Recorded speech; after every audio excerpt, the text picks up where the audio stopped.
আসসালামু আলাইকুম আপু ভাইয়া, তোমরা কেমন আছো? আল্লাহর রহমতে অবশ্যই ভালো আছো।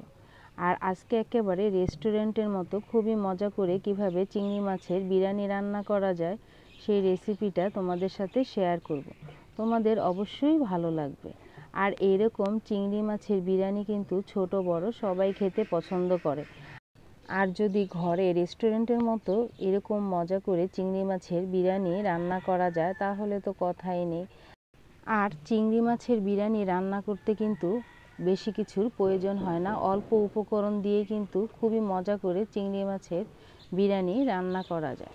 তাহলে চলো খুব সহজে এবং খুবই কম মশলা দিয়ে কিভাবে রেস্টুরেন্টের মতো চিংড়ি মাছের বিরিয়ানি রান্না করা যায়।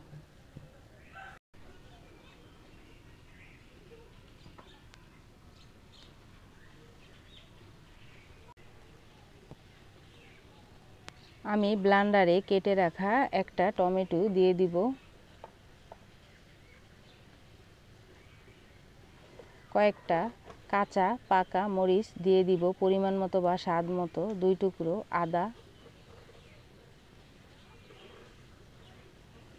5-6 টুকরো রসুন, হাফ কাপ পেঁয়াজ, 1 টেবিল চামচ জিরা, ধুয়ে রাখা কয়েকটা কাজু বাদাম, অল্প পরিমাণ পানি দিয়ে এগুলো ভালো করে ব্লেন্ডার করে নিতে হবে। সবগুলো উপকরণ আমার ভালো করে ব্লেন্ডার করা হয়ে গেছে। আমি প্রথমে চুলায় একটি কড়াই বসিয়ে দিলাম, পরিমাণ মতো খাবার রেগুলার সয়াবিন তেল হাই হিটে গরম করেছি। আমি এখানে পেঁয়াজ কুচি হাফ কাপ দিয়ে দিব।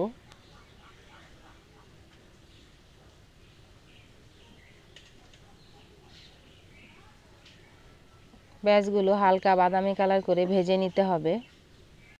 পেঁয়াজের বেরেস্তাগুলো আমার হয়ে গেছে, এগুলো একটি আলাদা বাটিতে তুলে নিব। পেঁয়াজের বেরেস্তাগুলো ভাজার পর চিংড়ি মাছগুলো ভেজে নিয়েছি। আমি চিংড়ি মাছ ভাজা তেলেই অল্প কয়েকটা এলাচ, কয়েকটা দারুচিনি দিয়ে দিব।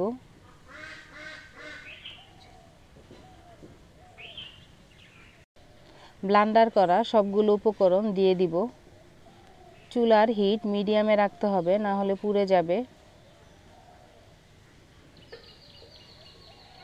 আমি এখানে হাফ টেবিল চামচ ধনিয়া গুঁড়া দিয়ে দিব, হাফ টেবিল চামচ লবণ পরিমাণ মতো বা স্বাদ মতো,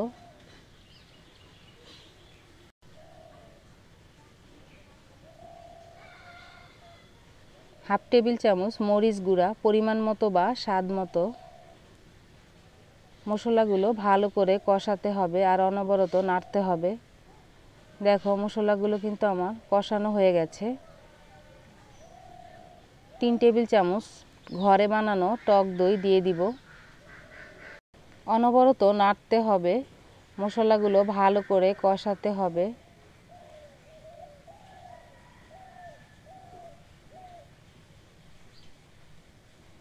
মশলাগুলো আমার কষানো হয়ে গেছে। ভেজে রাখা চিংড়ি মাছগুলো দিয়ে দিব। আমি অল্প পরিমাণ লবণ দিয়ে চিংড়ি মাছগুলো আগে ভেজে নিয়েছি।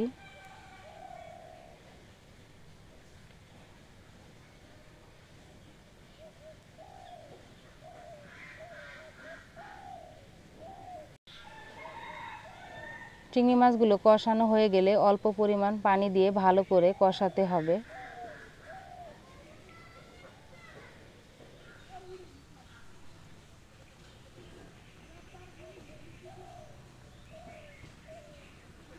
ঢাকনা দিয়ে ঢেকে দিব। ঢেকে দেওয়ার মাঝে কিন্তু কয়েকবার দেখে নিবে, না হলে তলায় লেগে যেতে পারে।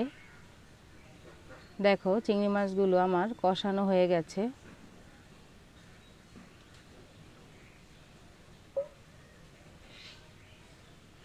হাফ টেবিল চামচ চিনি পরিমাণ মতো বা স্বাদ মতো, অল্প পরিমাণ পেঁয়াজ বেরেস্তা দিয়ে দিব।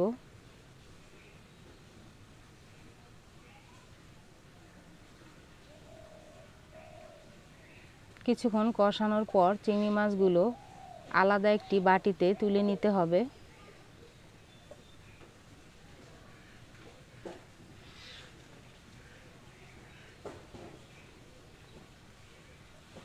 চিংড়ি মাছগুলো আলাদা বাটিতে সবগুলো তুলে নিব। চিংড়ি মাছগুলো মশলার থেকে আলাদাভাবে তুলে নিয়েছি।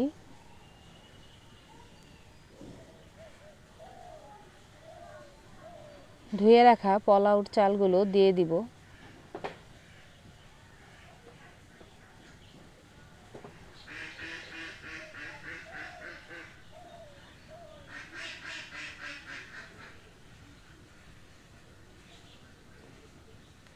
অল্প পরিমাণ লবণ, তারপরও তোমরা লবণটা দেখে নিবে, কেননা চিংড়ি মাছ কষানোতে লবণ দেওয়া আছে।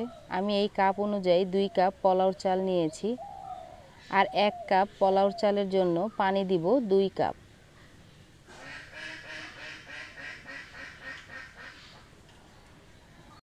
পোলাওর চালগুলো ভালো করে ভেজে নিতে হবে, আর অনবরত নাড়তে হবে, না হলে তলায় লেগে যেতে পারে।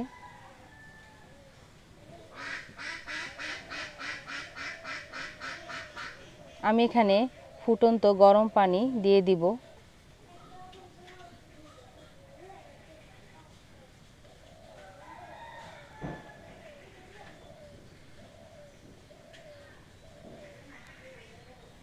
আমি ফুটন্ত গরম পানি কাপ অনুযায়ী 3 কাপ দিয়েছি, আর 1 কাপ দিব নারিকেলের দুধ, তাহলে হয়ে যাবে 4 কাপ।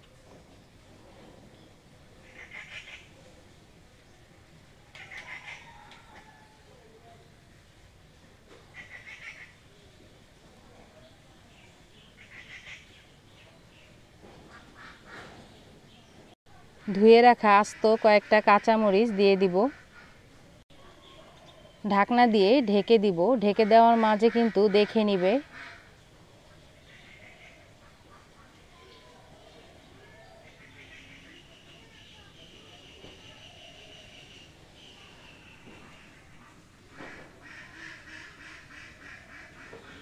আমি এখানে 1 টেবিল চামচ ঘি দিয়ে দিব।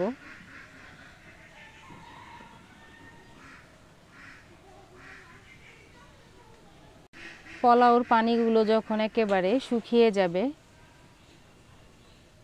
তখন ভালো করে চামচ দিয়ে এভাবে নেড়ে দিতে হবে।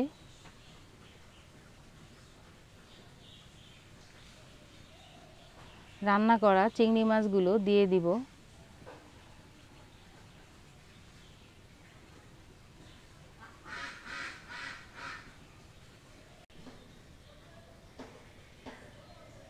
চিংড়ি মাছের উপরে ভাজা পেঁয়াজ বেরেস্তা দিয়ে দিব। ঢাকনা দিয়ে ঢেকে দিব। আর প্রথমে চুলায় একটি তাওয়া হাই হিটে গরম করে নিয়েছি, তারপর তাওয়ার উপর পাতিলটা বসিয়ে রাখবো, আর চুলার হিট মিডিয়ামে রাখবো, না হলে কিন্তু তলায় লেগে যেতে পারে। বিরিয়ানিগুলো আমি দমে আধা ঘন্টা রেখে দিয়েছি। এখন ঢাকনা খুলে দেখে নিব।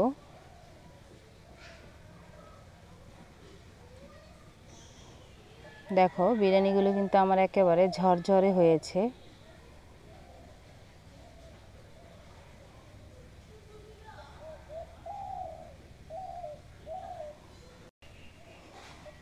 চিংড়ি মাছের বিরিয়ানিগুলো আমার হয়ে গেছে। এগুলো এখন চুলার থেকে নামিয়ে নিতে হবে।